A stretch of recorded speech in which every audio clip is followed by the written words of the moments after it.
So we're addicted to Valorant now. We have a podcast now. We can't talk about that. We can't talk about that. We're gonna be having the Clash of the Titans. Except one of us is like a it's not quite a Titan. What do you mean one of us? Who are you talking about in that analogy, Brandon? We'll see when we fight. Leave my money alone. Let me have my fucking camps. No, you're not. You're a liar. You get one. I'll tell you fucking once. An ally has been slain. What's up, everybody? This is going to be episode 5 of the Full-INT Podcast, and today we're just going to be doing some recap about how our weeks have been before heading right into talking about our pet peeves and all the little and big things that kind of drive us crazy. With us today, my name is Richard Hugh Tran, otherwise known as Torchbearer, and alongside me is my lovely co-host, Brandon Booher. Say hello. Hello.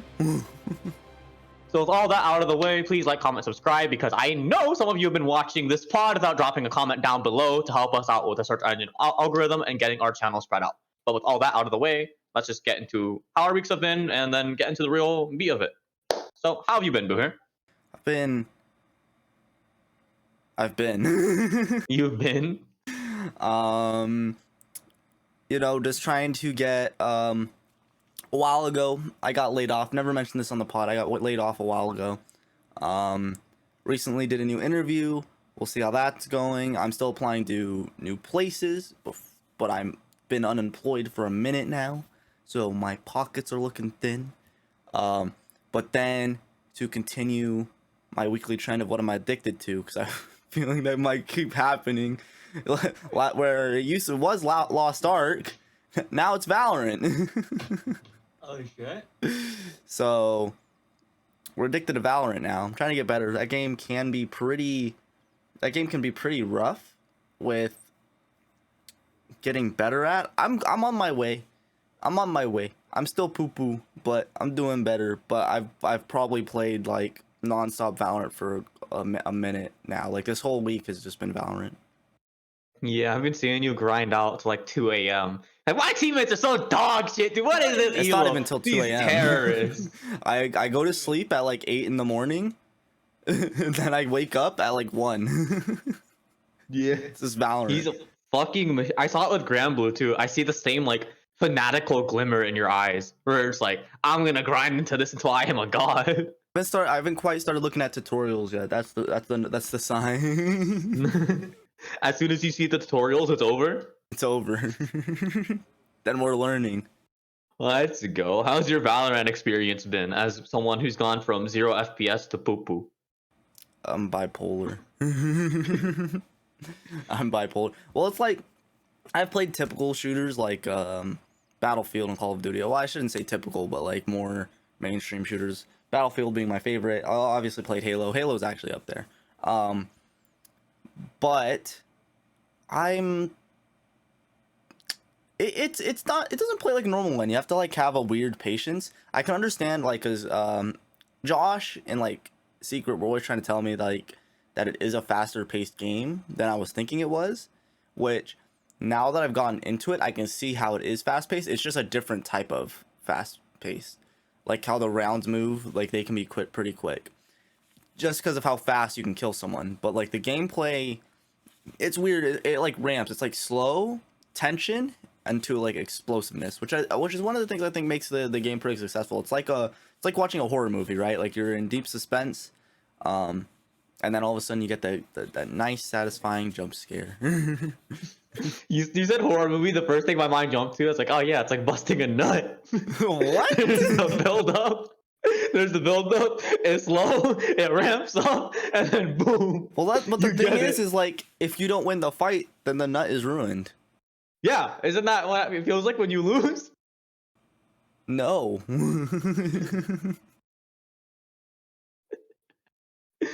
You know what? Maybe that's just me. Maybe. Maybe a little bit. Built different in the worst way, but it is what it is. But that's pretty much how I've been. So how are you doing? Well, before you even started recording this pod, like in the preamble, when we are getting everything set up, I was talking to you about Valorant, and then you whispered the magical words into my ear to make me go from ill Valorant cringe, I'm never playing this shit, to I need to get on. You want to tell the pod about it? Yeah. Well, remember how we started talking about? I mean, I was just talking because I think Valorant. I think the thing that like gatekeeps a lot of people from Valorant is finding the character that you like, right? Because all the different characters like really deeply change how you play the game. Like for me, the first two characters I started like I got polarized to, and if you're on the server, you already know, was Yoru and Cypher. Well, I guess they would say KO was my first one, but that was like before I was taking Valorant seriously. But then when I started playing Yoru and Cypher, they play completely different because Yoru is just a pure trickster. He makes like a clone of himself, and like they go in a straight line to like kind of trick people. And if they kill the clone, then they get blinded. Then he also has like a little flash blind. Like he'll throw like a little I don't know what it is. He throws like an orb and it blinds you. And then he also has a teleport. So he's very like kind of fast paced, like trick you. Like I'm gonna kind of like put this over here or make a sound over here to make you look over there so that I can like sneak you. Whereas Cypher is full control, and he puts traps down and cameras around to give your team vision and information. He strictly just gives yourself information. So they can play completely different because Cypher can kind of lock down a point on his own and have all the entries of that point like being watched, or like you'll be alerted if someone comes on a point. Yoru has no access to that at all. If he's watching a point on defense, it's all him. Like he just has to be looking around, be very like attentive. Where Cypher makes it very easy because he's giving you all that information. But on the other hand, like if you're playing like more offensively, Yoru can like teleport onto a point and like sneak some people from behind, or he's like very good like that, all that sneaky stuff. So it completely changes how you play the game. Like League of Legends in a similar kind of fashion, and like many other games. But the character I was saying that you would probably be interested in was Breach, because you know we've talked about it before. You're like more of like that tank, like lock you down kind of play style, and Breach is kind of the only character in that game, in my opinion, that can like really CC you. Cypher has access to it just from his tripwire, but it's not active. It's like passive CC. Where Breach is actively like, I'm gonna knock you on your booty, like boom. So yeah, when I described that character, you seem kind of interested. Yeah, because I understand that not every game will have CC. So to flesh out my definition more, right? I like control. So every game that I try and play, I will find some way to control my opponent, and that doesn't have to be CC. Because I can also play aggressive mid-range where I am controlling you by the threat of death, right? So I'm no stranger to playing blue-red in Magic, or like aggressive decks like Freljord, Noxus, and Runeterra, or playing like Bruisers in League of Legends, or playing offensive teams in Pokemon. The thing that I like is I like taking initiative, because I fundamentally do not like having to wait for something to happen and then reacting to that. So by FPS standards, like there's not really a lot of CC, because if CC is really prominent and it's strong enough, it's gonna be game breaking because it is an FPS by genre, right? If it's a shoot you and you die, and one character's move is you cannot move, it's just you die for free. Yeah, pretty much, yeah. So I understand that and I get it. So when Brandon's talking about Breach, I'm like, okay. And he's like, there's CC, which I love, right? It also lets me make people's games unfun. Because not only do I like to control you, I like to rob you of the emotion of joy. I am a blue player in Magic. I play Freljord and Runeterra. I am a tank player in League. My favorite control mages are Anivia and Malzahar. I love fucking one person over. So when Brandon tells me you can play as this character, Breach, and if you hit them in a straight line, they do not get to play the video game as a basic ability. And you can just run into people, unfun button them into submission, and you punish really scrubby, like bad players on an ego trip. Bro, I'm sold instantly. Those are the magical words you're gonna tell me, okay? Control, unfun for other people, punish overconfident players. I'm in. Yeah, pretty much. Because Breach's whole playstyle is kind of predicting where you're at, or like knowing spots where people like to sit, and he kind of sends like this charge through multiple walls to kind of like knock you around a little bit, and then once you're knocked around a little bit, you're in this state, like it's like a dazed state. I think the Valorant uses the term daze, where your screen turns entirely black and white, so you can't like really see the outlines of your enemies because normally they're red.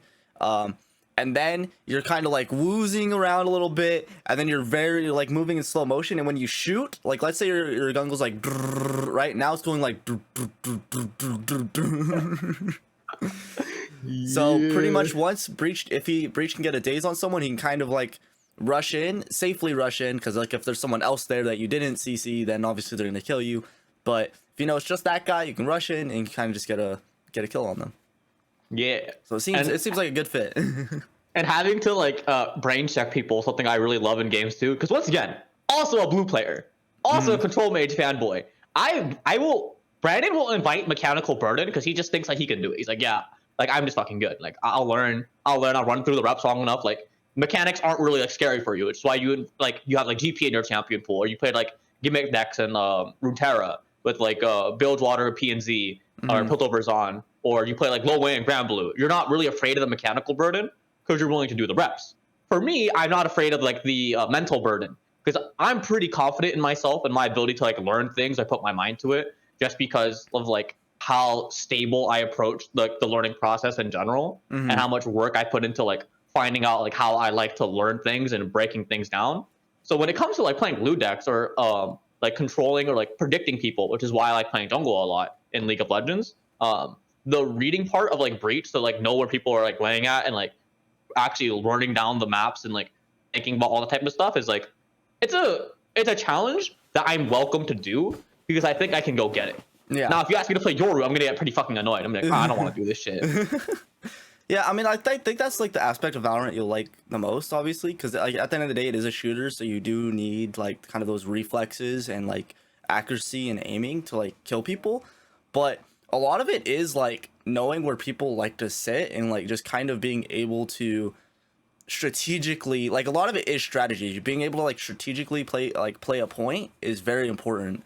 Like knowing like the best in like out of all the scenarios, like because let's say you're on a map where it has an A site and a B site, right? So there's a point on one side and a point on the other side. And then let's say you know you're on point B and the enemy team is going toward point A. So you know they're on A, like kind of your plan on like how you're going to get to point A from point B is very important. Like, do I want to flank and try to sneak them from behind? Well, there might be a guy in this corner, so like how am I gonna like check that corner or and like stuff like that, you know? It can be kind of, I think that's part of like the aspect you'll like the most, because there is a lot of like kind of like checkmate moments where like even like where you'll get a lot of players. There's a lot of moments where you'll be like behind people and they don't even know you're there, or like similar things where it's like, oh, I got you, you know, it's kind of checkmate. Yeah, I like my checkmating moments too. That's one I'd even bring up because also once again a blue player. A counterspell. The raw emotional joy I feel from waiting for someone to build up that mana and ripping it away from them, it's beautiful. It's one of the great wonders of this world. There's a lot of moments in Valorant like where it can be like that because it's like, oh, I know there's a guy here, so I'm gonna flash him and then I'm gonna go in on him, or like let's say there's someone in a corner and you're playing character that's like a bomb or it's like a grenade or something. You throw a grenade in that corner and then they kind of like either have to tank the grenade or run out. And if they run out, you can just kind of get them. So yeah, it's like playing the lines in like threat assessment, which is what I've been getting into with Crank, like my week, because Crank has done something very near and dear to my heart, which no one else has ever done before, right? I'm really high on him today. I'm still riding the adrenaline high, even like the day after. Okay, and no, I did not fuck him. Okay, my letter when I left was not a gay confection. Okay, despite the polo. Okay, despite the polo and my fair skin, not gay. Putting that out there. But all jokes aside, Craig actually played competitive Pokemon with me, which makes me very, very happy. Because he was not fighting me, he was fighting the ladder, which even though I love competitive Pokemon, all of our matches were very, very skewed because I would constantly have to hold myself back to keep the playing field fair because I'm a perennial challenger level player. Like in the United States, like for like 3 years, I was like a top 500 player at minimum. I think the lowest I ever dropped was like 127, 126. And then at peak, I was like a top 20 player on the ladder with an active server of 14,000 people. And I've been playing competitive Pokemon for like, I want to say 9 years. And then I've been playing regular Pokemon since I was like 3, 3 or 4, depending on how you want to stretch it. Because when I was 3, I was just like mashing buttons on like a console controller, not really knowing what I was doing. And at 4, I got my first game. But So when I fight Cranked, like I had to like nerf myself by either like playing bad teams or like making bad decisions on purpose to reward him for doing the right thing, to not like skew the results. But Cranked's growth was pretty good. He even managed to climb to 1500 elo, which is the equivalent around like mid gold ish in like League of Legends or Valorant. But Crank's problems were all based around like confidence and not knowing what characters do and like threat assessment, because he doesn't have enough gameplay experience to know what things do. But when he's fighting me, he just assumes that everything that he doesn't know will fucking murder him because I'm a challenger player. So he doesn't have a good perspective on like what is bad. Yeah. So like I'll do bad things on purpose to give him a win, or I'll play really confidently to my opponent and he'll just back off because he's like, it's like trauma, like big brother syndrome. So I was able to talk him into like getting onto the ladder and like trying stuff out. And he was, I overhyped him a lot, mostly because I overhyped myself a lot. I was like, if he's like taking a game or two off of me, like perennial challenger player, he's only gonna be like ass wiping himself up to like gold. But I didn't take into account that Cranked has learned to fight me, not the game in Other general. players, yeah. Yes. So Crank doesn't know how to fight the stupids. So he doesn't know how to fight like the coin flippers or people just making bad decisions. And he got his mind broken by them like a bunch of times. Like, this doesn't make any sense. It's just bad. Why would you do this? What does this do? Like he almost lost a 2v5. So in Pokemon, you have 6 Pokemon, right? Craig almost lost a 2v6 because he didn't know what the other thing did and he just assumed it would kill him. But that 2v6 strategy was based around like setting up against an opponent. And the weakness is pressure, right? It's like Exodia and Yu-Gi-Oh, right? Imagine you're fighting an Exodia deck, right? But you never attack them. I was like, no, dude, so you the lose. game, so the opponent pretty much can't pressure you at all, so you can kind of just do what you want, essentially. Yes, but that Exodia deck did not have any defensive tools. So Kid was just staring at him. So you can just kind of walk over that guy. Yes, but Kid was too afraid to walk over that guy because he assumed that he had defensive tools. And I was like, no, he doesn't. He has 2 Pokemon. You're not gonna get montage. Just kill him.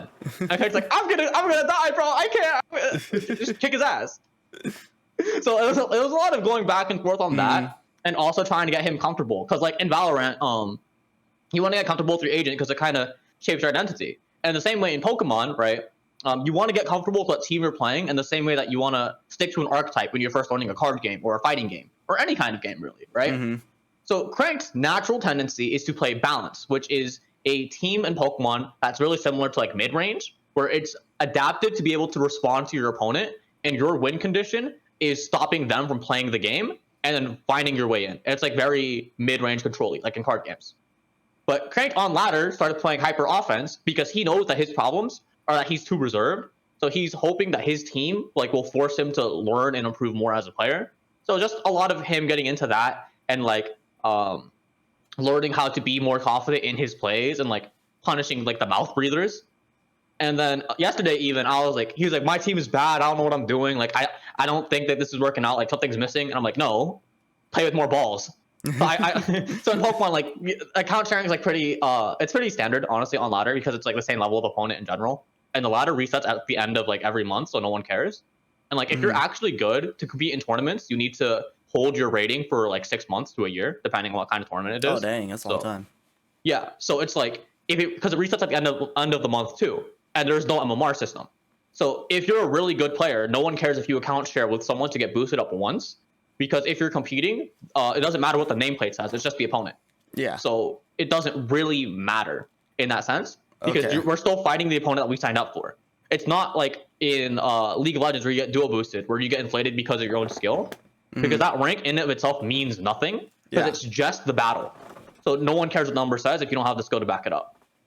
So yeah, I got you. That's why when you're teasing me about it when I was like on Crank's account, I was like, bro, it doesn't matter. I'm boosting him from like I gained him like 2 points, and out of like the fucking 1600 that he needs, it's like one battle is like 22, I think. Oh wow, okay. Yeah, so it's like also he's like 100 to 1000 to like 1200, so he's like in bronze. So I basically moved him from like bronze fucking like 3 LP, bronze 5 LP. I'm like, gotcha. Okay. It doesn't matter at all. And the ladder resets tomorrow anyways, because as we're recording this, it's the 31st of the month. Mm-hmm. So all of his elo is gonna be gone the day after. So it's wiped. like, yeah. So like nothing matters. But the reason I was doing that is because I wanted to show him like, no, like you have the right idea, and obviously your team can be optimized, but there is a limit to what you can optimize without gameplay experience. Because knowledge only gets you so far before you need like instinct or you need like actual confidence in what you have. But the difference between confidence and being like fucking delusional and being cocky out of your mind is having the skill to back it up.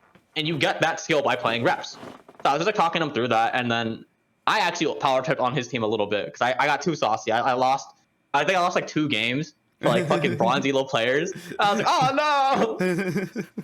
So I had to run back, go 3-0 to get my fucking ego check back in. But it was good. That was like my highlight of my week. Other than that, it's just been me keeping up with like keeping up with school stuff and like the owner stuff that I talked about before. More upkeep on that. I started hanging out with more like people on the esports Discord on my school a bit, like Nathan, who's like a higher elo like jungler. I think he's like around like D2. I started talking to him a bit more. He's been showing me the ropes. Actually subbed in as our new ADC, and he brought along his friend, who Josh jokes about being his clone because his name is also Josh. They share the same zodiac sign. You haven't gotten to meet him yet. You will eventually. That Josh is a Phil player, so he's gonna be either our second ADC or our sub top when you can't make it. Yeah, he's my replacement. He's the better version of me. No, not even close. Wow. That's toxic. No, it's not toxic because archetypically he plays different than you. He's not carry only. You can play non-carry only, but your preference is like to have power and agency over your opponent. He's Bing shilling top lane. He's like Volibear. He plays the bullies, but he plays like the relaxed bullies, like Camille and shit, or Camille Aurelia, where like they wait for the pressure and then they snap cast. Okay. Where you're like Darius GP, like in your face type of guy. So it's a different play style. He's also like he's quiet like you are, but he doesn't want resources or attention. It probably comes from being a Phil player. Yeah, like, I think a lot so. of those things sounds like it comes from like being a Phil player. Because when you're a Phil player, you don't want to overstep your bounds, right? Like, so you want to be playing those like safer champs that can also snowball. You know? Yeah. So he plays that type of stuff. It's a different like vibe. He's also like quieter and like less assertive than you are in comms too. Like, which gives me a lot more room, but at the same time, it's like different. That's probably just because I'm more comfortable with you guys too. That is also true. But I don't mind hopping in a call and be like, "F you, you mother." Hey, come here. You fucking ruined my lane. It's fucking over. I'm famous for joining calls and immediately calling people just the worst. We have a podcast now. We can't talk about that. It's not canon. It's not canon. It's not cut it. No, but what I was saying is and he snowballs as well, but he's like Phil. So like at peak to peak, like even the snowball is like relatively similar. Because I haven't talked to you about scrims a lot or at all really when you weren't there. So his snowball wasn't anything that you couldn't have done. Like he is like genuinely just a sub. Everything that he did could have also been done by you, arguably better by you because you're more comfortable with us and by category that we put him on. Yeah. But the fun thing that got brought up with scrims, the biggest upgrade was actually having Nathan there. Because Nika loves playing with AD carries who will fucking listen and talk. Because she's very confident in herself and she doesn't like being like second guessed or having to like separate her brain power from playing the lane and playing like the opponent and like playing the opponent. So Nathan was just being chilling. He's like Nika's like fucking crackhead flash into the opponent level 2 to get an auto attack, try and put them away from the minions. And Nathan's like, I don't know what's happening, but I respect it. I'm going. They kamikaze themselves, they die, they come back. Nika's like, I'll kill this guy. And then Nathan's like, I don't think we can, but I'm going. They get a double kill bot lane. I'm like, fucking, all right, sure. Fucking Nika, pop off. Nika runs around like fucking. She's like solo killing the fucking enemy fucking ADC by herself. She like 7-2 by like 20 minutes into the game. She's like, can I have blue buff? Just popping off. She just like pops the fuck off. Like Nathan, who's like fucking D2 player, jungle and like P2 ADC, was like, dude, I didn't do shit. Your support hard carried my ass. I'm just sitting here on my asshole, fucking like, yeah, I'm not doing anything. Yeah, but like fucking power tripping. Because I missed this one. Yeah. So. I think Nathan's really fun. His comms are really clean. Nathan's like me, but he has actual competitive experience because he played on a team for like his university and then to compete in like local tournaments around. He's also older than me too. He's like 5 years older. He's like 24, turning 25. Grandpa. Wow. He's a good age. He's a good age. No, but he just cleaned up our comms a lot. Like, he didn't say anything that we didn't agree on, like that I wouldn't have said. He just said it faster than me, or like more confidently. I was like, yeah, okay. Like, it was nice seeing that comms gap. So it was like really, it was a really smooth like stranglehold against like SHSU, and then he also a lot more confidence heading back into it, like into the scrim, because we were pretty down after their mid laner kind of got the snowball on us, and then I kind of got the snowball on us because like comms diff and just like that hectic circumstance around that scrim. But we do, that's something I'm telling you right now, we do have a chance to fight the Monstars. So Nathan's old team of like former diamond level players is open to fighting us at any time. So you do get to have your head to head. Yeah. Nika, Cranked, and I are need all a challenge on board. war. Your challenge war, yeah. So we're all gonna be fighting. So I'm gonna be at that point. It's gonna be me versus Nathan. It's gonna be Cranked versus their mid laner. It's gonna be Nika versus the support from Scrims, because their former support doesn't play the game anymore. So there's that head to head, because Nathan's been teaching out jungle and I've been learning from him. But I'm like, I think I can catch him. I just want to see. I don't think I'm favored, but I think I can handle. I think I can take a game off of him if he plays wrong, or if I like level up. Yeah. Craig and their mid laner have a pretty even head to head. Nika is a bit ahead of their support, but their support wants that grudge match. He wants to like see if she can take down Nika. That support wants to improve. Yeah, their support wants to improve, and then you're just open to any fucking battle because you're a fucking top laner, fighting game player, fucking hop across pillar, zip zop zoop, and their top laner is former D2. Former D2 also a carry top laner. And then having the clash of the Titans. Except one of us is like a it's not quite a Titan. What do you mean one of us? What are you talking about in that analogy, Brandon? We'll see when we fight. So yeah, we're getting that set up. All we need to do is figure out our ADC situation, because both of our sub ADCs would be on the other team. So like, wait, hold on, we need one of you to come over here. So we're just feeling that out, but I'm really looking forward to that. Yeah, that sounds like a lot of fun. Head to head. Yeah. And then we have a pretty solid scrim team now for SHSU Orange and our server in general, because both of the sub ADCs have a lot of like free time available. So it's honestly, whenever you and Cranked and Nika are available, because me and both sub ADCs are on the same time, so we can actually scrim other people besides Orange, which would give us the freedom to play different things. You can go on tanks. You can go on all the tanks that you want to play that do a dumbass amount of damage for no goddamn reason.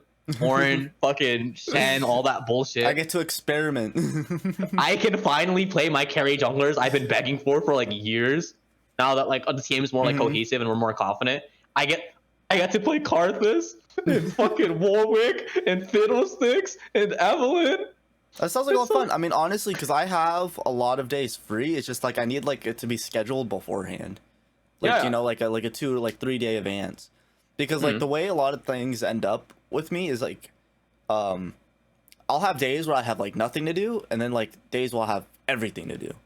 So as long as it's like scheduled beforehand, I can like be able to read if that's like a day I have nothing to do, or I can make it so it's a day I have nothing to do. Well, the scrim server that we're in, like people post their scrims like day of usually. Like for like all like the pre-made teams, it's like ding ding ding. We need to scrim like in like 5 hours, like sometime today. We need to scrim now. The only team that we actively talk to is like SHSU, because that's like my school and I know like the people running that team. So like we can scrim that in advance. We can't actually scrim any other scrims in advance until we talk to more people, and that's kind of just hard. I guess just ping me and we'll see. Yeah, I mean we do have your stuff now. I have more free days than busy days for now at least. So we can get that set up. So I'm really excited for that, because I know everyone on our server really loves the scrim environment. Yeah. And I know you in particular, I think, would be more open to labbing shit out and finally being freed from having to play the carry bus. Well, because I like playing my carries, like that's obviously my playstyle, but I also think there's a lot of merit to playing those other champions like Shen and like Ornn and Poppy. And those champions aren't like they're weak in lane, like they're very strong. Like right now they're in a good position, but it's more of like bringing that more power to the team type of deal. Because with the champion pool I'm on right now, it's kind of like me against their team and not really me playing with our team to dominate them type of deal. Like this, like there's not as much synergy. So I want to like get more of those synergistic top laners in there. I mean, I've definitely leveled up and put on my carry pants. If you've seen my fucking Diana and Hecarim terrorizing solo queue, my fucking Zach coming out to play, Nathan pushing me to play more like assassins and like greedier. Like I definitely have the champ pool, especially after the confidence boost of fighting like the reaffirmation of like a higher level jungler. Like is obviously a pat on the back, but also just seeing myself do the things in the video game against like an opponent who's supposedly higher skill. That's a lot of reinforcement. Oh yeah, and like solo queue 2 has been going really well because like taking that year off that we mentioned on the pod that we'll probably get into at some point to the future. Like the mental buff from just being like generally more happy with myself into ranked, like I'm just like fucking ass fucking people, Grand Canyoning them. So it's like not only is like the mental buff better and like the reaffirmation and like scrims are obviously going pretty well. Like every jungler I've ever gone up against in scrims is consistently getting like level gapped, objective gapped, like just completely mauled to death, even if no one talks about it. Like their server is like, so what does it take for you to come to our team? We're just curious. And I'm like, So we want you. That and the solo queue experience, I'm like, I'm a lot more confident, and then I've obviously improved as a player too. Because before, when the team was first set up, you and Crank are the people who, like, you're the only people who really had like the firepower to like win like a lost game or like to claw us back. But after we've improved, and especially after scrims, I think we can spread out that responsibility more. Like Nika's gotten a lot better and extracted her pool a lot more to where I don't feel like uncomfortable like giving her tank duty and letting her be soul engage if we have to. Like I'm open to playing like Karthus and Fiddlesticks and like Diana and stuff like that, where it's like I have to trust her and not have the go button myself.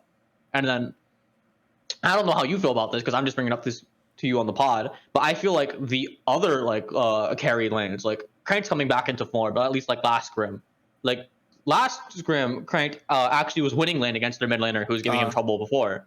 And then now he's playing more ranked games. He's like tightening up his mechanics because like he's motivated again. He has like fire under his ass. And then I loaded more carry players or more carry characters. So I'm curious to see like how confident you are in our team, like taking away the carry pants from you and spreading it out. Well, I think it's a good thing because there's a lot of champions that I want to play just for it's because it's good for our draft or just because it's really good into the enemy top laner. But I can't put myself on those champions because previously we weren't able to play with those champions. But I think I can start playing more of those champions now. Just because, like, I want to be able to fit. Because right now, top lane's always been kind of weird for our drafts. Because we've always needed to put me on, like, some type of carry. So it's been, a huge bottleneck for our drafts. So now that I think, like, that we can open up options, like we keep bringing up Shen. But, like, Shen and, like, his sisters. Now that we can, like, open that up, I feel like that leads to a lot more draft opportunities that we can do. So actually, Nika playing Engage, too. Because I always knew Nika's movement was really good. I always knew that Nika was a lot better than her skill level. I was always like, I was a lot higher on Nika than I think a lot of other people were when we were like talking about like internal server stuff about like fucking like tier lists and stuff like for fun, like on leaderboard. I had Nika above at the time. I had Nika top 3, and I think you even said you put Nika above you and I just because she was playing a lot more, and she's like fucking good. Yeah. And then Nathan came in and he's like, no, your support is easily like the or one of the best players on your team. Like hands down. She is fucking good. Like I was like, really? She's like, yeah, I played it with diamond players. Like I can tell she's played with diamond players. Like she plays way above like her skill level in 5s. Like the only thing that seems to hold her back is like maybe some consistency issues, maybe a bit of overconfidence, and then just like the role itself being a bit more difficult to climb with how Nika likes to carry herself. And Nathan's like, she's fucking good. I was looking at Nika. I was like, how long have you felt about this? She's like, well, I just think I've been one of the best players on the server, period. But I just haven't said anything because I don't care. And I was like, oh, okay. I was talking to her about it. She's like, yeah. She's like, according to Nika, she's like, the only people she puts above her are like you and Peshka. Other than that, she don't care. I think I'm better than everyone. freed one of the biggest bottlenecks on our team because like one major one was that I always had to be on carry, so I couldn't be playing like engagey champs or like tank champs. And then Nika also wasn't able to, just because it wasn't in her champ pool. So it was always forced onto you, because we obviously didn't want to put our mid or like ADC. They can't like really be doing those things. So because like for like engagey tank champs like that fit that kind of role, it's really left up to top, jungle, and support. But because I was forced onto carry champs and because Nika it wasn't involved in Nika's pool, it was always forced onto you. Which it fit your archetype, but it was a really big bottleneck for drafts. Now I'm telling you, we're free. the tiger has grown wings. You can finally lab more shit. And Nico's like, yeah, I'm open to playing tanks. I used to play Leona before. I was like, you want to play fucking Leona? He's like, hell yeah, I'll play fucking Leona. I was like, are you fucking kidding me? She's like, yeah, I'm fucking awesome. I'll play fucking Leona. I'll play Swain. I'll play Nautilus. I was like, wait. So I can play carries? And Booher can go on tank duty? She's like, yeah, I don't know why we haven't been doing it before. Like, I'm fucking good. I'm like, what? She's like, yeah. I was like, well, sweet. Yeah, I'm gonna definitely open, like, for the future Scrims, I'm definitely gonna be opening my champ pool up a bit more. Or, well, I've had like a larger champ pool just because of the nature of how top lane works. It's just that I've had to limit a lot of it, but now I can kind of like open it up a little bit more, slowly open up more, and like see what we're comfortable working with. Me too. I can start labbing my fucking carry junglers again. Cause I was like in like jungle prison to where like I was always better. I've always been better than every opponent we've scrimmed, but I haven't been able to flex on them that hard because of like the nature of how tanks work. To where like, if the tank has a lot of money early, it's fine. But if I keep all that money to myself, it doesn't do anything or like doesn't really matter. So I'm always like giving money to people, or it's been like my job to make other people look good. So like the individual gap doesn't get shown. Like a lot of my money usually went towards you to make you like look like, to bring you up from like an 8 out of 10 to like a 10 out of 10 top laner in terms of that gap, just because how much like raw income and like resource you're getting. But now I get to have money, and I'm looking forward to that. That seems fucking awesome. I think something that would be fun that we could do is just make like pre-drafts, like before we like just like, I don't know, just make some drafts that we think we can all play that would be good before we like get into games, just because like we can go to those drafts, and then because we all know our roles and our champions, we can like find the sister champions to them too. I mean, we have like the scrim tier list for like a reason too, which is fucking plug and play. I'm saying like, yeah, we can like pull from like but like just making like example drafts, not like head-to-head drafts like I know you and Crank used to do, but like just like literally like seeing like, okay, what drafts can we make with our team from our tier lists and stuff like that. Yeah, I'm open to that too. Very quickly, my week has evolved into scrim week, but well, my week evolved into what video game am I addicted to? So yeah. But speaking of doing more fucking server stuff and making our tier list, because I know there's a couple of champions that you will refuse to play because you think that they're cowardly and they get on your nerves. Karma, Soraka, Timo, the loser champions. And I refuse to play dumb shit like fucking Lee Sin. But because it's like a major pet peeve of mine, which is what we're going to be talking about this episode. So outside of games and stuff, what are outside of games and stuff, what are some of your pet peeves that you want to talk about, Mr. Brown and Booher? Without further ado, the first one. Yeah. Okay. The first one I have is when I'm driving and someone doesn't turn their blinker on. And I'm not talking about lane changes. I'm talking about legit, like they're trying to turn and they don't have their blinker on. So I'm like, don't know. Oh, lane changes too. Just a period. Use your blinker. Why are you not using your blinker? It literally it's trying to you have to communicate, right? Life is about communicating. It's a pretty essential skill. And then there's the dude who just like wants to just push you over and doesn't say anything. That is people that don't use their blinkers. I'm sorry. I understand people forget sometimes. I forget sometimes. The only exception I see to not using your blinker is if you're literally in like a right turn or left turn only lane, where you're literally forced to go right or left and not having your blinker on. It's kind of like, okay, well, that's fine because the communication's there. Like, oh, he's gonna be turning right, even though living in Vegas, some people turn left from the right turn lane, and vice versa. But psychopaths. I don't drive, so I don't have enough gym badges to talk about this. I've been stuck in driving school hell for like 2 years. Because it's essentially like the League of Legends equivalent is a jungler coming up to gank without communicating at all. Subhuman. Gotcha. So it's essentially the equivalent. He spoke my language instantly. He picked my game and my role. I was like, you know what? Fair enough.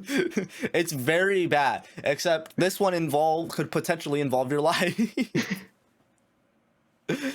Most of the time, I would say no. It's just your virtual life, you know. Yeah, it's virtual life. I would say in this game, in this scenario, it's like most of the time, if someone's not using their blinker, it's just an inconvenience. But it can legit like be a problem, and like people misusing their blinker too. Like someone can be.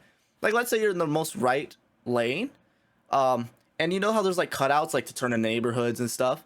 Sometimes people will leave their right blinker on, because, like, the rule is you're supposed to turn on your blinker when the next turn you're trying to make is that turn, right? So if I'm turning right, and there's, like, a like let's say this is a neighborhood and this is where I'm turning right, and we're coming from this way. I'm supposed to turn on my blinker in between, like here, right?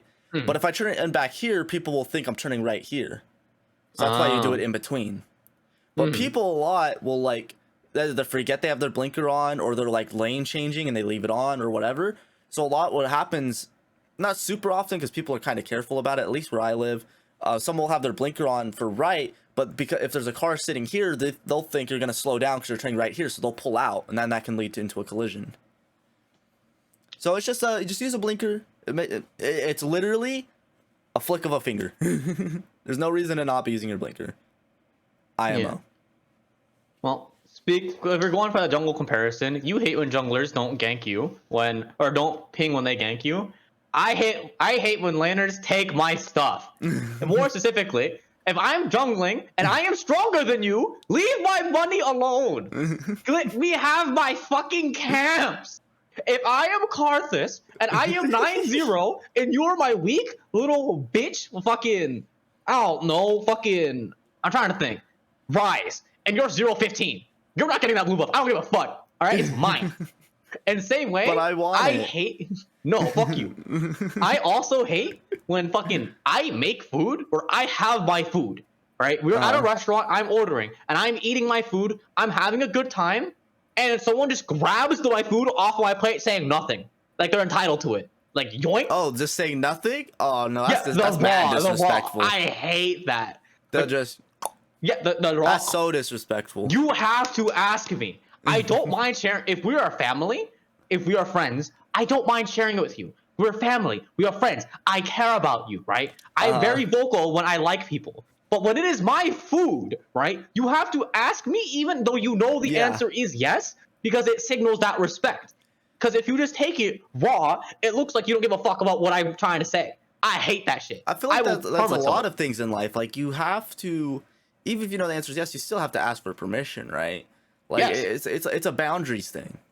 I understand, like, there are people that have that mindset of, like, where it's like, oh, don't ask me because you should already know that you're supposed to, that you can do it. Like, I know a lot of people, or not a lot of people, I would say for the most part, people are like on the side of like, you have to ask first. That's how the way I was raised, at least. The way I was raised was always ask for anything, right?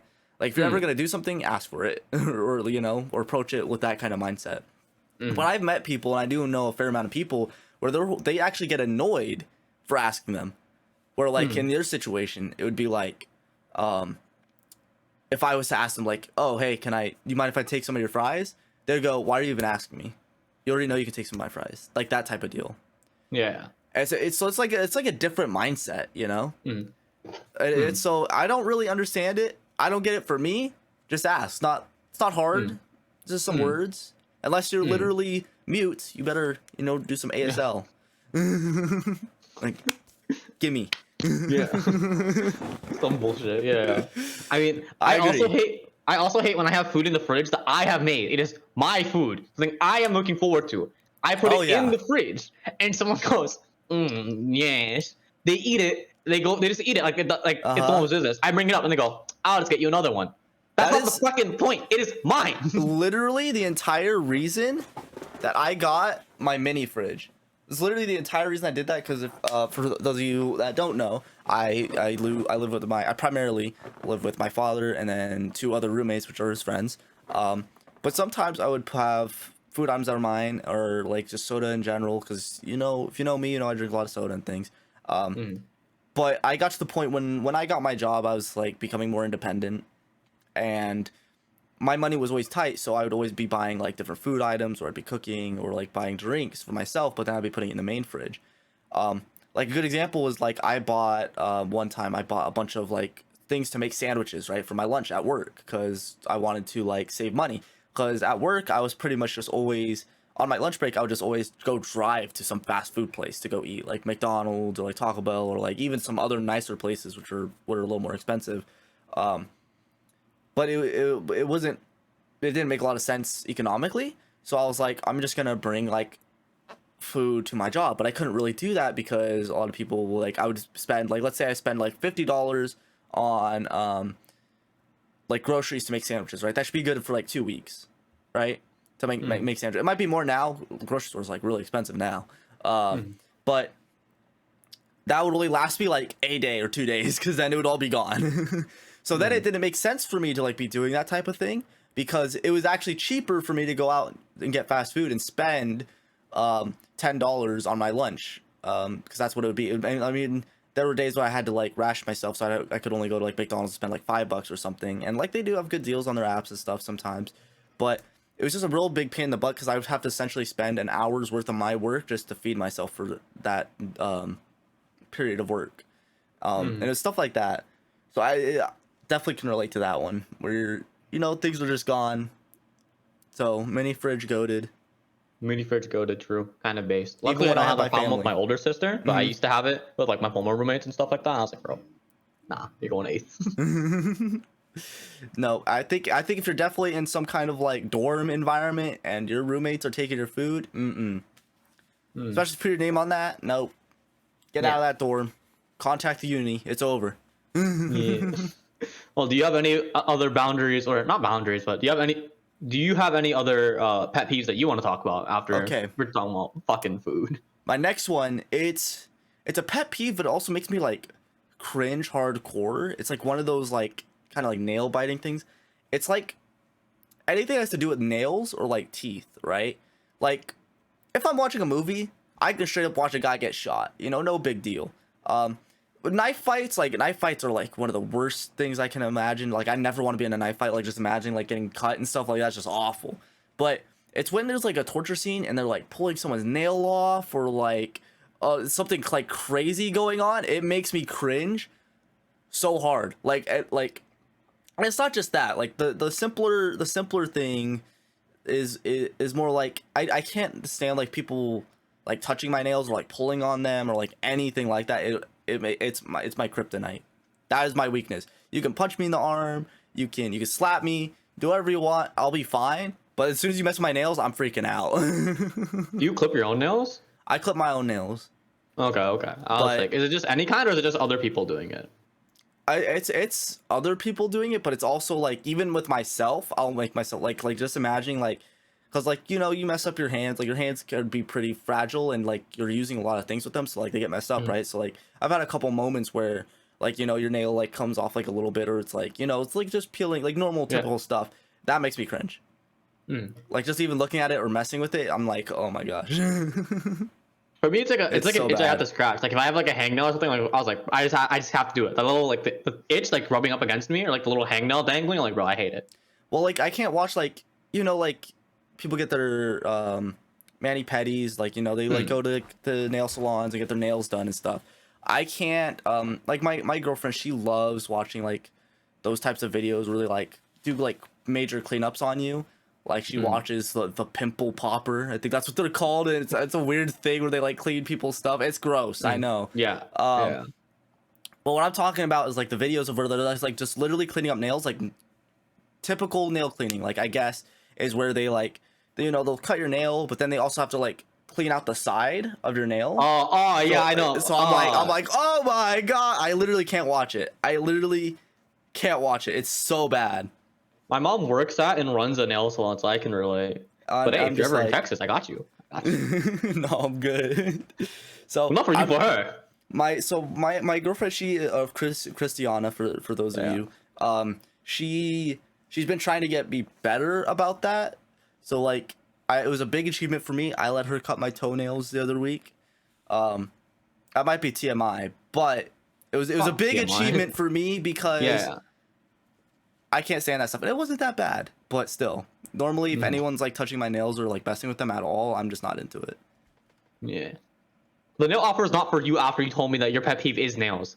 To make it very clear. He's like, no, thank you. I'm talking about Christiana, dude. Not you. Not you. Obviously not. That's like you telling me, I know that you don't like people taking your food, so I'm just gonna rob you. It does not work. We are full-int. We are not that int, okay? That's called being a dick. That's just called being a dick. That's not us. Don't worry, I got you. True. I feel like there's a lot of pet peeves where it's like just being a dick, and like Speaking of pet peeves that are just of being a dick, my next one, it might make me kind of a dick. So I have to explain myself very carefully. Okay. Okay. I hate pseudo intellectuals, and I don't mean people who like are just now getting into something and they get like overly excited. Like, oh my god, in League, did you know Malzahar's ult is point and click and it's a suppress? Like, that's fine. You can be new at something, right? You can be very interested. You can just not know about something. So everyone starts off not knowing about something, right? Yeah. Everyone is like a fanboy of someone at some point in their lives, especially when you're getting into something new. It's very easy to get very excited or like to feel like confident in yourself after you learn a bit, right? Like when you go from like level 0 to like fucking bronze, you're like, yeah, I've learned a lot. Like I can talk a lot of smack, right?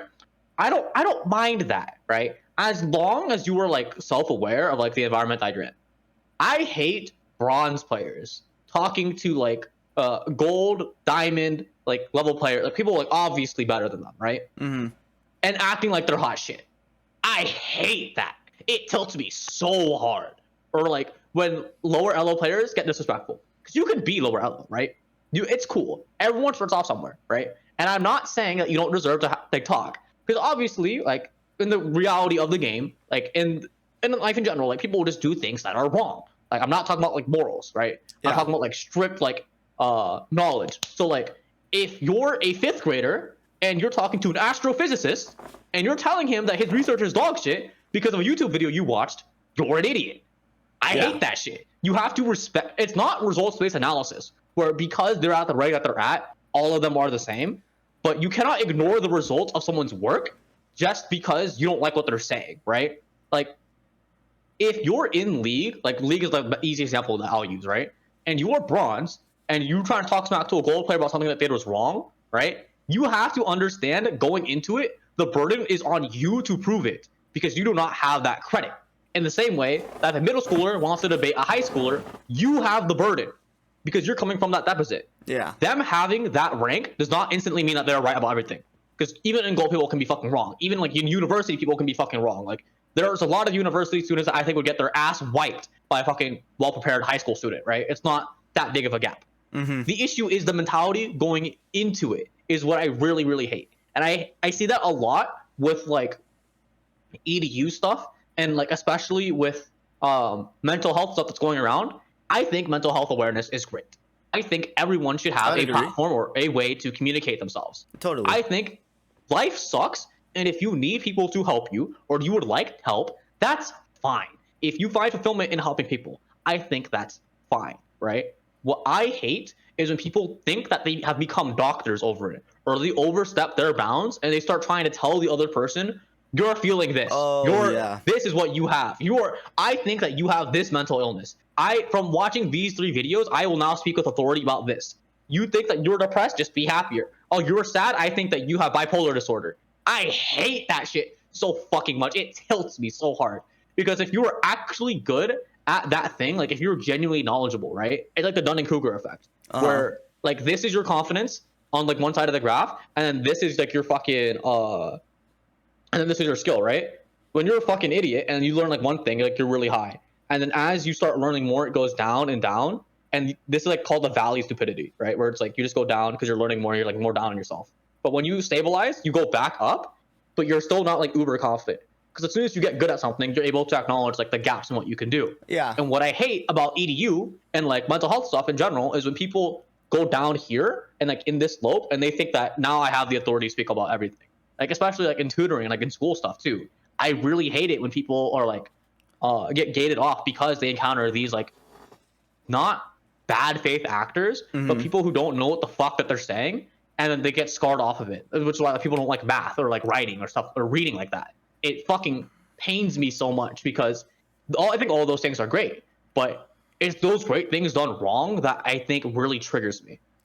I think I totally agree. I don't think I hate it as much as you, but I totally agree. It is just so annoying and like it's honestly hurtful, right? And it's like a sense of entitlement and like it's just that like, oh, showy and like kind of like fake it till you make it kind of thing, but like it's very like showy. Oh, look at me, you know, like I know what I'm doing. It's very like people just being flashy, acting like they know something, pretending that they do, and they really have no idea. But like it's kind of like a delusion too, because a lot of those people really do think they know, and they just don't have that can't think of the word right now, but they don't have that like kind of like Awareness. the awareness, but it's not necessarily awareness. Like either they're being ignorant, whether they're being ignorant or naive.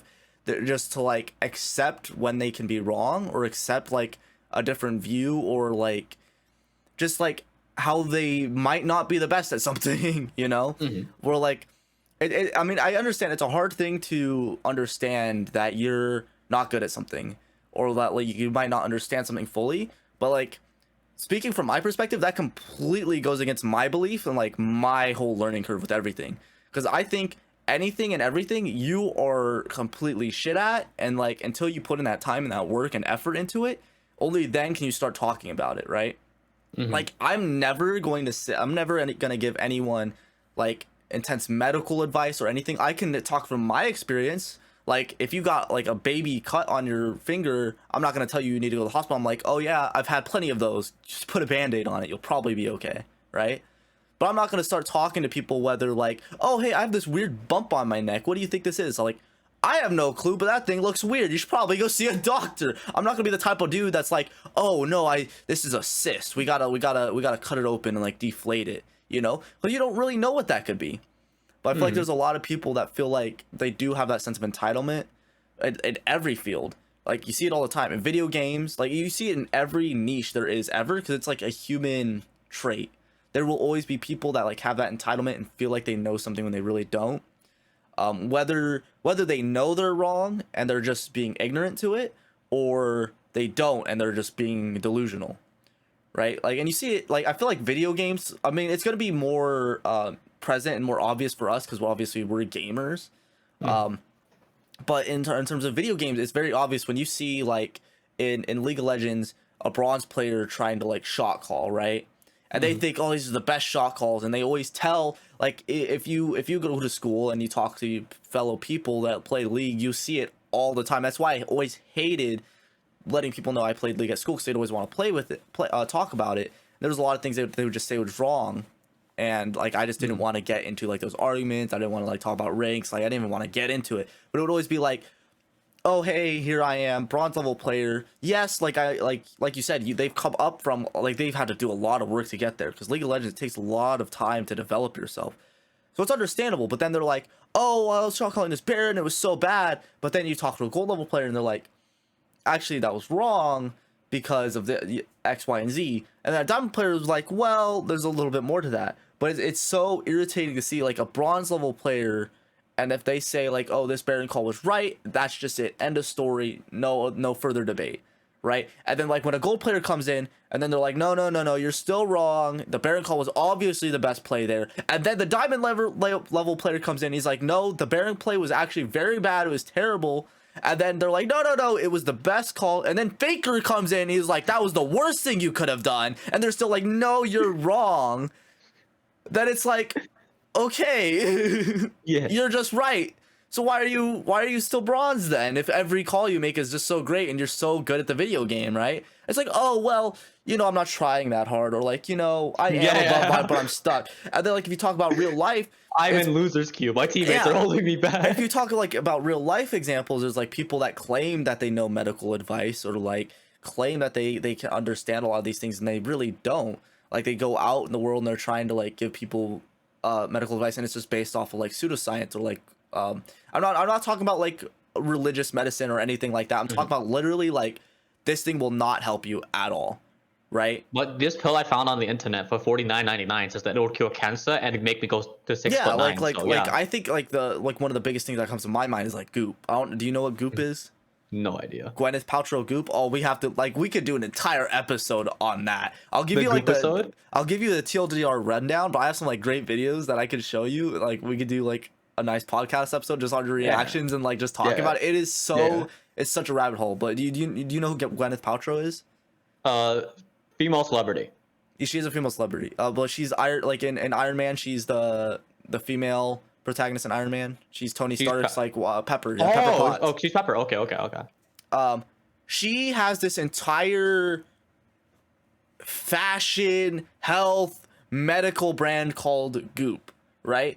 Where she claims that these things will like help you in life and like heal you, all these things. One of them is literally a sticker, and it claims to prevent negative energy around you and like heal you, right? And like she's a very powerful figure and like all these things, and she has like all kinds of stuff which is like it's literally dirt that she put in a jar she sells to people. It's like, okay, that I don't think she has that, but she has stuff like, you know what I'm saying? Like it's just crazy things that she like claims that helps you, and then she tries to bring people along that she pays who like I don't know if they actually have degrees or not, and they're just doing it because they're making the money or not, but she'll pull people in to like claim that, oh yeah, this is medically and scientifically backed, right? And then a lot of people buy into it, and she makes a lot of money off of it. So that's why I'm saying like it's a huge spiral like that we could go into, but like that's like a really good example of how like she feels super entitled when she doesn't have any experience. She went through no education, and then she's like going out in the world and giving like the false information out to like a huge following of people, right? I'm getting like it's 3:45, that's why. But you know what I mean? Mhm.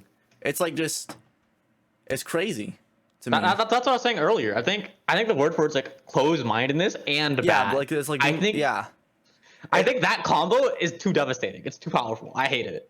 Like I think like obviously we have like a little bit of that in all of us, right? Because it's very hard to accept when you're wrong and accept big wrong. Like that is a hard concept because like it messes with your mind a lot, and it can mess with you in a lot of different ways. So it's a good thing that people have that kind of defense mechanism, and rightfully so, because like a lot of the time they might be right. And I also feel like it's definitely like an American identity too, being in America and the United States. Like we're taught that to prevent rebellion, right? We're taught to be more rebellious, right?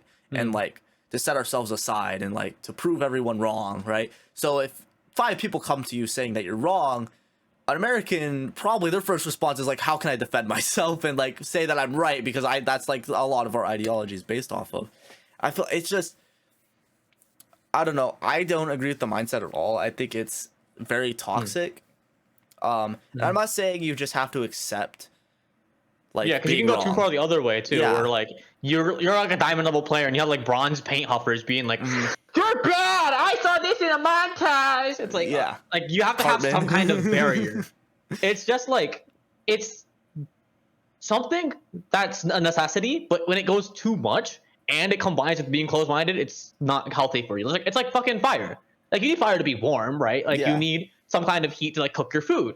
But if your fire is burning down your house, it's not healthy for you. I don't care what the fuck you're trying to say. I like junk food. Like everyone eats junk food once in a while. You need, but if you have too much, you just have diabetes and die.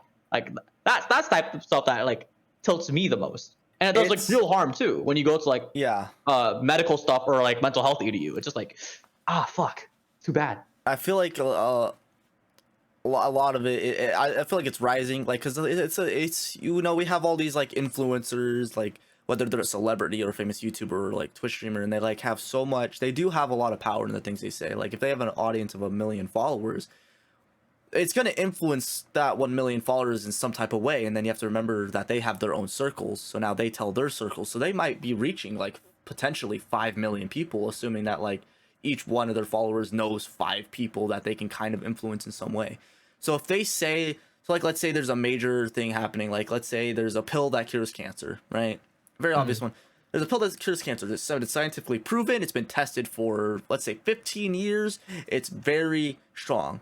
And like some influencer that has 1 million followers might come along and say, hey, I took that pill, and they might say a side effect that doesn't exist. It's never been proven. They might say like, hey, I'm not taking that pill. It made it so I can't, let's say, I'm trying to just think of something. It made me purple, right? Like it made me purple for like a day. Like something ridiculous. And now those 1 million people potentially may, like, let's say like half of them, so 500,000 people, right, may potentially be like, oh, you know what? It turned this person purple. I won't take it. And then they tell their friends and family, right? So again, assuming they can influence at least 5 people, that's 2.5 million people that might not take that pill, that are like influencing a community of people that could deeply need that help, like where they deeply could use that cancer treatment or whatever it could potentially be. So it can be very harmful, having that closed-mindedness and not being open to those things and just feeling a sense of entitlement, you know. And I'm not saying like I'm not saying like if you've experienced something you shouldn't bring it up. Like obviously medically, like there's a lot of variables and details that we're not getting into. Like, Mm. yeah, like if you take a pill and it had a side effect, it is very reasonable to express that, right? Yeah. But it's also part of like understanding why that may have happened, you know?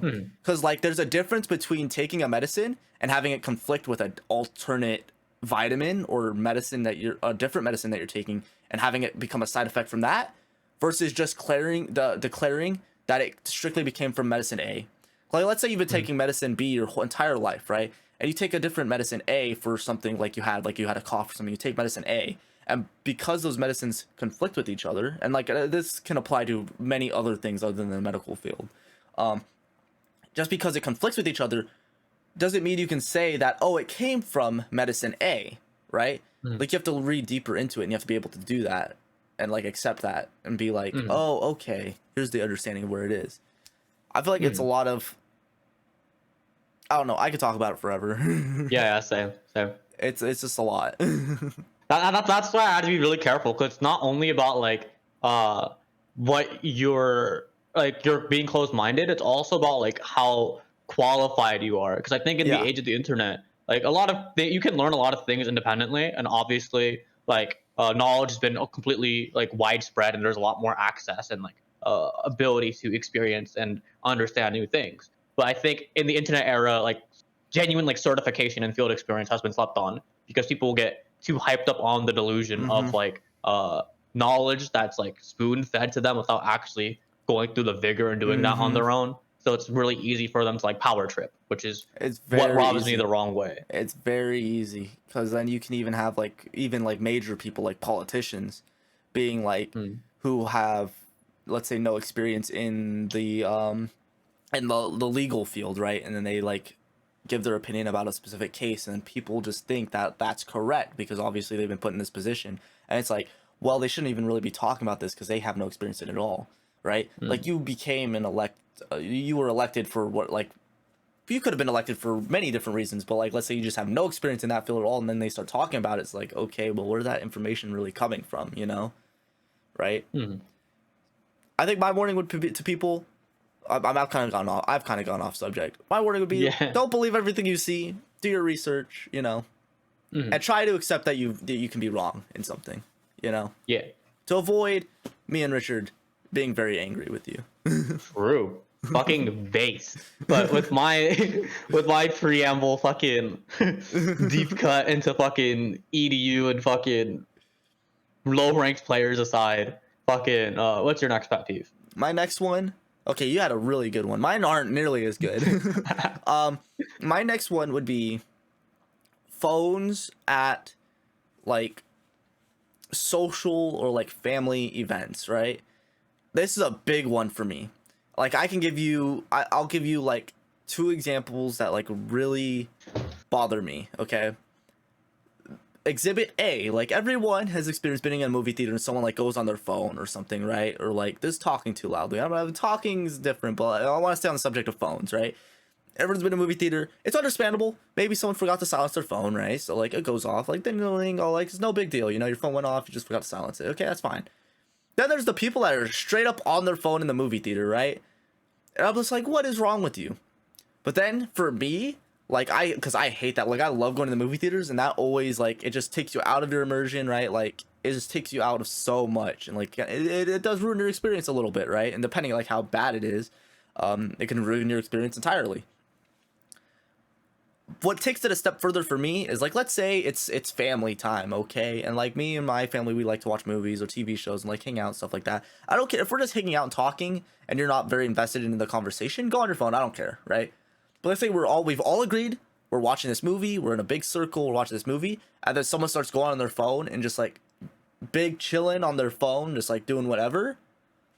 That pisses me off so much. Like, it's unbelievable how angry that makes me. And like, I'm just like, why? Like, you wanted to watch this movie, like, because for me, like, one of my love languages is like quality time, right? Like, I want to spend time with people, and like, I feel like that just like kind of ruins the quality in time. Like, now you're just spending time together and it's not quality, you know? Because like, we agreed to like watch this thing together. We agreed to do this activity together.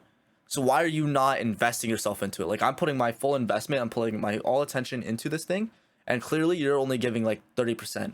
And then like people try to defend it for me, like they're like, oh, I am watching the movie.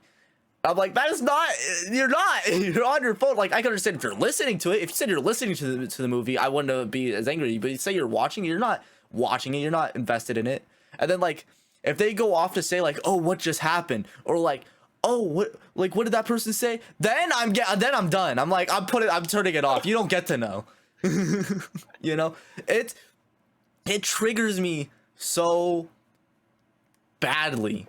Like, it's one of my, if like, I'm not a very easy person to anger, right? Like, I have a lot of patience. That is one of my quick fuses.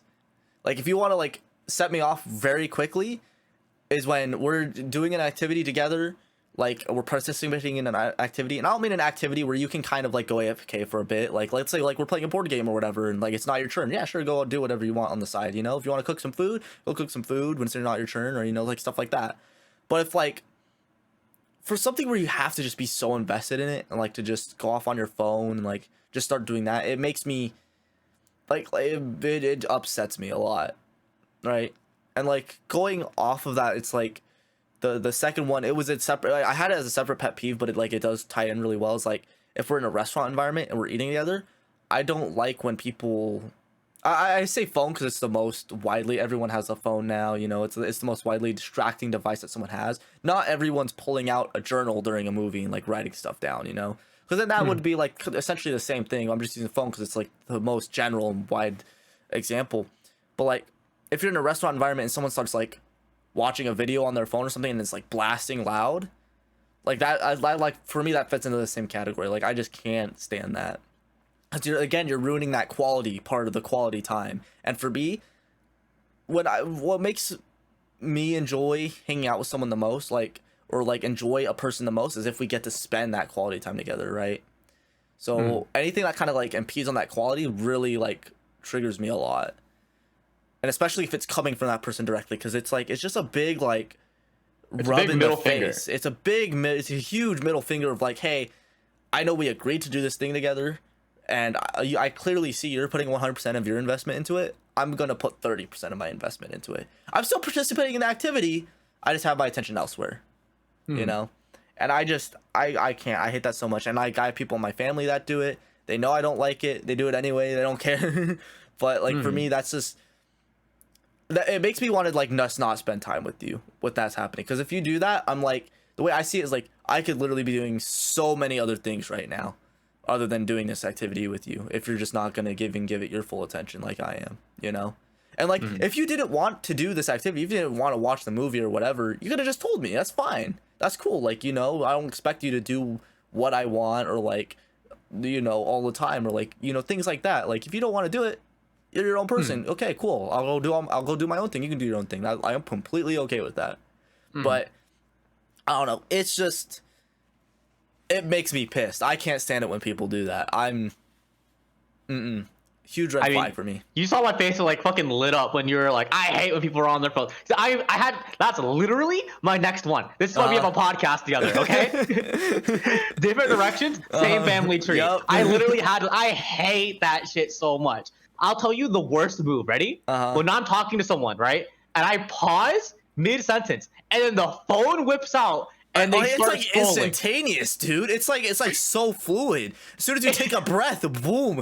It's like, what is happening? It comes out frame one. I swear to God, if fighting game players could block at the same frame rate that people raise up their phones during a pause, they would be gods. Everyone would be fucking world champions. Everyone is dying on Evo. I swear to God, it's insane. I could, like, if you get a notification, I could care less, right? Like, if you're like, oh, someone messaged me, let me check it. Or like, even if you get pinged, like, oh, like, what was that ping on my phone? I don't care. If they do this, hell no. It's literally the whole, like, oh, you know, like, let's say we're watching a movie right here. They're literally just like, oh, you know, like that whole thing. Yeah. It's like, and then they dare say, like, or they could even like be looking away too. They're like doing their own thing. And then they dare say they're watching the movie. No, you're not. You're a liar. That shit. Oh my God, that shit triggers me. And I know, so like, and like, it's. I also feel like it's a different, like, because I get like, because for me personally, I can multitask, but I'm not the best at it, right? Like if I'm doing something, I kind of want to put all my energy into that one thing. I would say when I was younger, I used to be a lot better at multitasking, and now I'm more like focus minded, where I need to be doing that one task. You know, like I'm not. If I'm cooking, I'm cooking. I'm not really cooking and like I can have like a video in the background or some of the music, like obviously some background stuff. But if I'm cooking, I can't really play a video game at the same time. Right? I feel like who can though? Who? Well, I mean, like you know, it's like I'm putting all my focus into one thing. You know? Yeah, in concept, but not cooking and literally playing a video I'm not like game. practicing my piano and like cooking at the same time. You know, like I'll stir the pot. Like let me go practice a string really quick. I kind of need to like when I was younger, it was a lot different. Like I can kind of do that. I don't know what happened, but I've just become a lot more focused. Like I have to like do that one thing. And I can understand people have varying levels of like how they can multitask. And I know it's been like. I don't know what it is about it. I remember watching a Mythbusters episode about it, but how I might get myself in trouble here. I'm not being sexist or anything, but like there's a whole like Mythbusters thing on it, and like I've seen like research papers on it. I don't know. I didn't do background checks on them to see how scientifically qualified they were. So I might be just talking out my butt, like how women were typically better at multitasking than men, and the whole like. There was like not a really good explanation of it. It was just like when women and men were giving tasks that they had to multitask, like cleaning the house and taking care of a baby and like or like cooking and like doing something else, women were just naturally much better at it, right? And like from what I saw, like the consensus was kind of like, well, it's because they have to take care of their kids, right? So it's like just kind of like evolved over time that like women are just better at multitasking because if you're taking care of a kid, you're not just taking care of a kid. You have to do so many other things, right? Like you still have to live your life. So it's kind of like thought that like while a man can kind of like previously, you know, back in the day, like men just kind of like went out, they hunted, they were like always doing like one thing, you know, they like did that one thing, they did it. Where women, they were like always had to like take care of so many different things. They had to like whether you're talking about like 17th century like or like 18th century where they had to like clean the home while the man worked, and then like they also have to like take care of the kid, and they have like what like women had to do so much. So that was kind of like the belief like where it came from. And like also that because it's a stereotype, a lot of like women who were brought up, it's different now. It is different now, but like because that test happened like 10 years ago, maybe longer at this point. But like even women were brought up to be like that, where it was still the stereotypical man goes to work and like women has to do stuff, so they have more practice doing that thing. Because I will say, in my experience, it has been more likely for a girl to do that than a man. I don't know why. I don't have an explanation for it. I would just say most guys that I've hung out with, if we're doing something or we're watching a movie, they don't really whip out the phone that much. You know, like I've had guys obviously do it, and I'm just like, what the hell are you doing? But I would say, in my experience, I've had more girls do it. And that's why, like, for me, finding a relationship, that was my, like, it was honestly top 3 things that I could not have someone doing, like, to be in a relationship with them. I could not be with someone and, like, have our quality time just be impeded on like that. It was literally my top 3. Like, part of my, like next to personality and, like, you know, whether I'm, like, attracted to you or not. Like, you know, like, personality is obviously up there. Like, do we synergize? And then, like if I had like a top 5 like synergize, like how well do we synergize, you know, like am I attracted to you or like whatever, that one's probably like lower down. But like my next one would be like, what do we have in common? Like, do we play video games? Like I need one thing we have in common, you know, so we can have conversations. Like, do we like anime? Do we like video games, stuff like that? And then like, but like that phone thing is up there. It's in the top 5. It is up there, you know. I mean, for me, like something that reminds me of is like I've recently been getting into like cooking like during my year off because I need something to like occupy my hobbies. And then a big part was I wasn't like very mentally well, and I read a lot of stuff about like, oh, like your diet influences a lot of your mental health stuff, and your physical, your mental health are kind of like in a cycle or like a wheel, right? To where if you're physically healthy, you secrete more of like they'll make you feel good hormones, and it takes care of your mental health because like the environment buff, right? And if you're mentally healthy and like you're feeling yourself, you're more happy, you're more likely to like take care of yourself because you think that you're like a worthwhile enough human being to like take care of. Obviously, this is not medical advice because as Brad and I have gone over in the last pet peeve, and as he's mentioned when he was talking about his, we do not have enough gym badges to talk about this. We're not qualified in anything. We're just some. Do not take this advice schmucks. real. Yes. Okay. in the grand comparison of like medically qualified people, we are piss low. Yeah. What we're just talking about this for the sake of conversation and for the like for the sake of conversation and for the sake of like entertainment, right? And like kind of how we see the world too, and like like entertainment to entertain you, but also like kind of give some insight on like how we see things, you know? Yes. It's for conversation, it's for insight, it's for EDU. It is not medical advice. If we tell you to do anything, think about it. Don't just do it. Yes. We assume you have, like I assume our audience, like if you're watching this, I'm gonna assume you have the wherewithal to take our advice or not. Cause like our advice, it could be piss bad, or it can be, you know, like maybe genuine social things, but like it's literally for us, like that's what we think. So it's like, if we say anything, go check it before you like say it's qualified or anything. You know. So with that just coming out of the way, what I want to say is taking care of my diet and my physical health was really good for my mental health. That's like and a big part of that was me learning how to cook. And so what I would do is when I would cook, I want to cook in bulk because cooking is like a pretty intense process, especially when you're trying to do it like correctly. Because my mom used to run a restaurant when I was younger, and it was a really successful restaurant. Like it was known like all throughout our town, and so she was taught by my grandmother, who used to do a lot of cooking for like her entire family and stuff. And so one of the things that my mom is really beaten into me, and like a thing that is really visible if you've ever interacted with me for a prolonged length of time, is I have very high standards, and I have a very, very strong belief in your fundamentals. So when I was learning how to cook, she was like, you have to go through the right motions, even if you are bad and slow. I do not give a fuck. I would rather have well-made food made slowly than fast-made food made dog shit, okay? You clean and you cook on curve, so you have that pattern. So by the time that you're done cooking, your kitchen is clean and you can eat, then you can finish your food, wrap it if you don't finish it, or fucking wash it off and fuck off. If you have to cook and then you have to clean and you have to package your food, it's a waste of your time. It makes you look like you don't know what the fuck you're doing, and it doesn't scale well at all when you have like roommates or housemates or romantic partners or children. So just learn it right now, because it's easier for you to learn correctly than it is for you to learn incorrectly and then change later. I'm just saying, like, Asian moms are goated. My mom's beat that into me too. I think it's just a general mom thing. Yeah. You know, any mom that has to like cook and clean and like do all of that, they're probably gonna beat that into their kids. So when she was doing that for me, like cooking took me a while. Like it used to take me like fucking 2-3 hours to cook like one fucking thing. So I would like make food and I'd be really proud of myself, and I'd share it with my family, right? And then they would bring out their phone and take photos. I was like, I got pretty annoyed at that at first because I thought it was like a quality time thing. Then I realized it was like a pride thing. Like, oh, they just want to like share that. Like it's an event. Like they're happy for it. They want to remember it. Like cool, that's fine, right?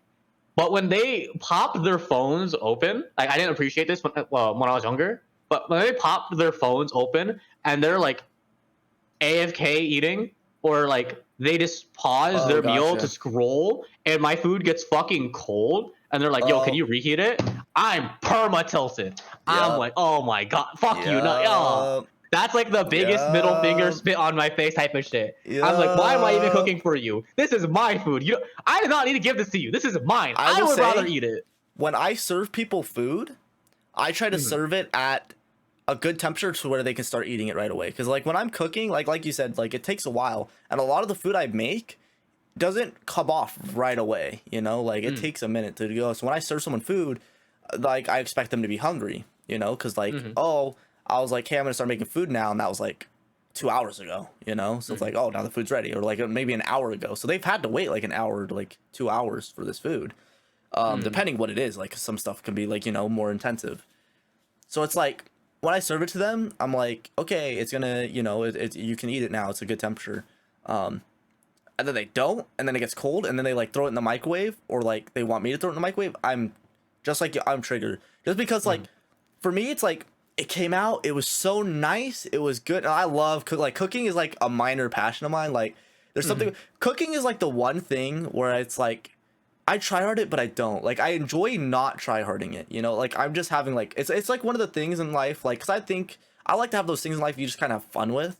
And, like, that's cooking for me. Like, just like, oh, what if I do this? Like, you know, oh, that was not good, you know?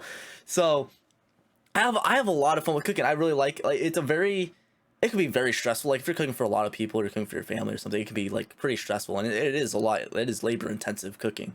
But I have a lot of fun cooking, especially cooking for myself. I like, making new things. I like it a lot. So like having me like put all that effort into it just for it to be thrown in a microwave and then have its value just diminished. Cause like it came out, it was nice. It was like, for me, it was like not perfect, but like I was happy like serving that, like having it come out like that. And then for it to just be thrown in a microwave, for the microwave to just like mess with it, it rubs me the wrong way. Like just like you. I mean, my only exception is like small children. Like small children or people who are just like, I just don't know, right? Like if I tell you get one, I'll tell you fucking once. I'll be like, hey, I made this food for you. I want you to eat it. I want you to at least try it. Don't do that again. If you're telling me that I'm making food and you want some, eat it. Like I just think it's disrespectful. But this time it's cool. You didn't know. Don't do it again. That, or if you're like a small child, like if you are a grade in middle school, because I used to do that too, right? I didn't understand how much time cooking took. I didn't understand like social etiquette. It's like when I had something I didn't like to eat, I as a little rat kid, I'd like fucking try and swallow it down with water, like spit it out into a napkin, or just like try and like swallow it like a pill. Which in hindsight now I bitch back myself, but I was like, okay, I didn't know better. Like they can skip away, right? Sure. But the one pet peeve that I have, that's really related to your phone thing, is not only that I've also known since I was a little kid, right? Since I was like 12, 13, is in group calls or like even in online chats, right? Because you talked about like whipping out your phone during the middle of the movie. I hate when people bank out and they say nothing. I hate like the phases in and out. I've learned to be more cool with it over time because some people just need that room. But if we have signed up to do something together, we are playing a video game together, or we are watching a movie together, right? And people just dip unannounced, and then they expect you to catch them back up to speed instant, or they just like brain check out a conversation without saying anything. I'm triggered. But the only exception is if they tell me like, oh, I couldn't control this. Like it just wasn't my call. Like I just had to go. Like that's cool. But when that's a pattern, I'm like, bro, we have all handshook time out of our day to be here, to hang out, to be present. I don't care if you're not physically present. It does not matter to me that you're online. The principle is still there. Like you have to fucking be here. Unless that is the mood where like the Avengers have disbanded and we're just enjoying each other's company. That to me is the real life equivalent of just like being on your phone with the boys, just like in the same room where you're enjoying the vibe. That's fine, right?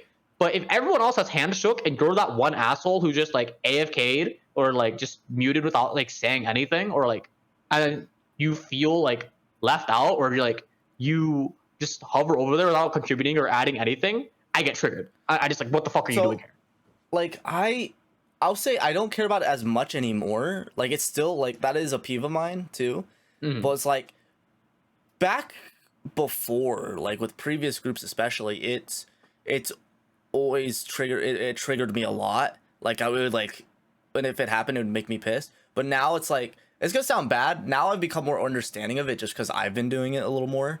Like for me, it was iron wall, golden rule that doesn't happen. If you're ever leaving a call or something, you're telling people why. You never just deafen or leave. But now it's like become more understandable just because my life's gotten busier. So sometimes like someone will call me or like something will happen. I do try my best to like be like, oh, someone's calling me, over it back, stuff like that. But what makes me upset now, like, because my standard has changed, right? If you need a mute or whatever, that's fine.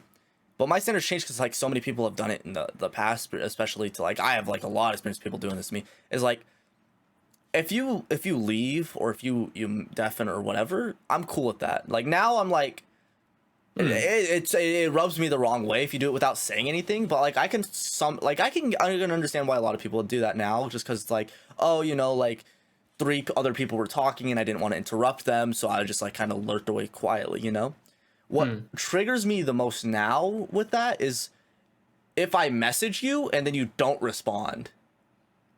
Because I've had this happen to me, so like, but more so with like previous online friend groups where like not so much on our server. Our server's like, I feel like it's pretty good with it. Like we do have people that like mute or leave sometimes, not that, but like in terms of like messaging them after, they usually give you an explanation why. But I've had so many friends or something to like always leave, like just randomly leave or deafen, and then like I message them like, hey, what's going on, like whether because we're trying to play a video, like whether because the group is trying to play a video game or whatever, like, oh hey, well, like, are you good, like what's going on, and then like nothing for like hours, and then it comes back, and then they come back, and I'm like, where'd you go? And it's like, oh, you know, I was like, I was just bored, so I left. Or it's like, oh, I went to go get something to eat. It's like, well, why didn't you tell us? And they're like, oh, like I'm not like you have to tell us, but it's like I messaged you, like, why didn't you respond? They're like, oh, I was just away.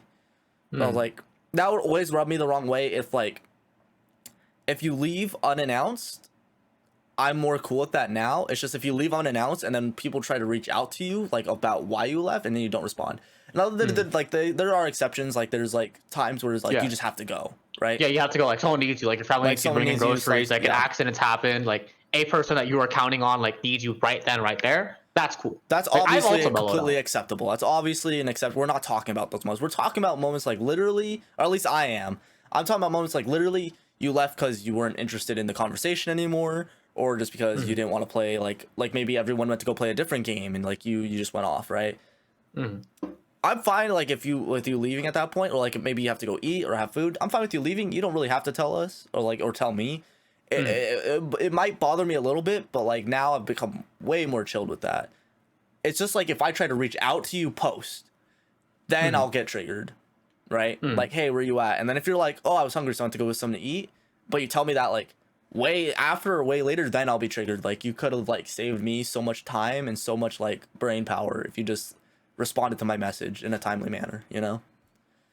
I think it loops back around to like the same like courtesy thing we are talking about with like I like on your phone like spent like scrolling through where it's like we've designated this time and you're like not doing it, or even like grabbing food off of like our plates or like our fridges. It's just like you go through the motions because it shows that you value that the quality time is being spent. It shows that you care, you know? Yes. For me, it shows that you care, which means a lot to me. Like you just like there's like it's like the little things. I feel like that's what a lot of pet peeves are. It's like the little things that show you care about how someone feels, you know? Because all of it, like, those people like always have their own like little niches and things that they like and dislike. So it's like just showing that you can minorly adapt your life to like kind of make them happier. To me, it makes me a lot happier. Like shows that like, oh, they know that I don't like when they crack their knuckles, and I've noticed they haven't been cracking their knuckles around me, or when they do, they say sorry.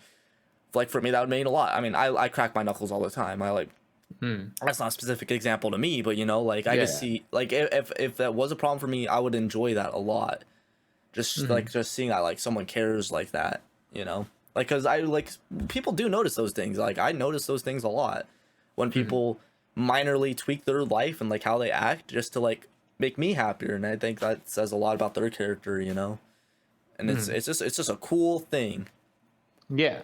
I mean, like over the years, I used to be like really ironclad. Like we have the meme on our server about like punking Anthony for his like 4 or 5 hour sandwich because he said, "Later, guys, I'm gonna go make a sandwich," and then everyone was like, "What the fuck? Like we're waiting on you. Like where are you?" Eventually, you split off. Like we punked him a lot about that. But it's really I've mellowed out a lot more, especially around like meeting newer people and like spreading out my social circle and like obviously getting more experience in. To where now I'm like I don't like it still, but I can understand. Like maybe you're just nervous and you're in a new place and you don't want to assert yourself. Okay, cool. Maybe you just didn't want to interrupt because you really liked listening, but you just had to go. That's cool, right? Maybe you're just not that type of person and you're not comfortable, or you don't realize that it's an issue.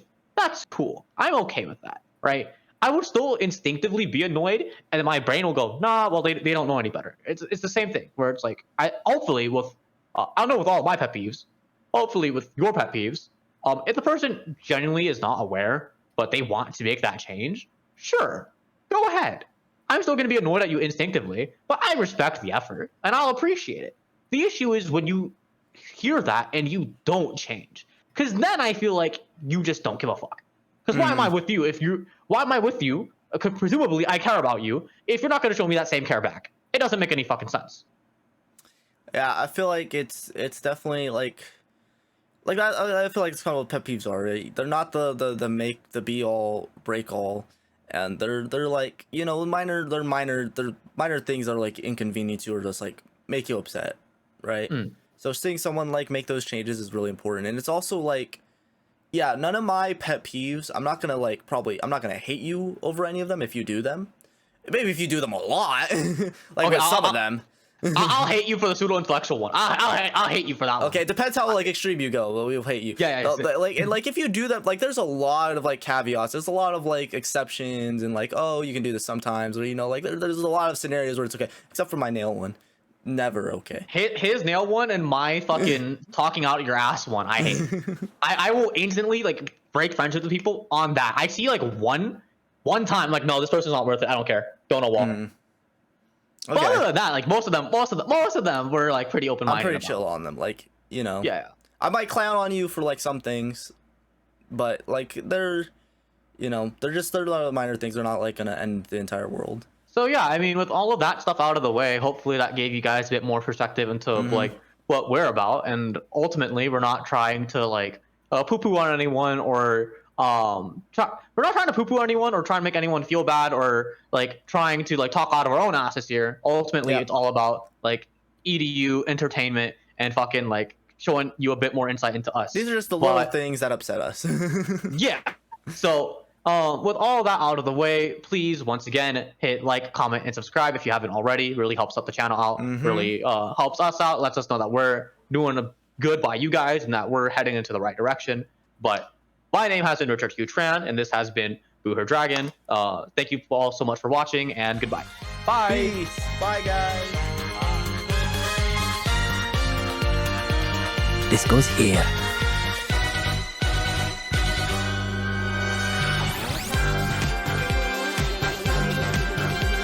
That goes there. Yes, this should do.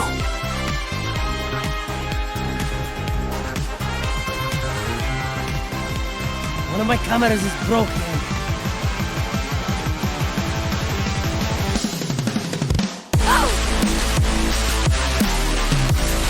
Here comes the party!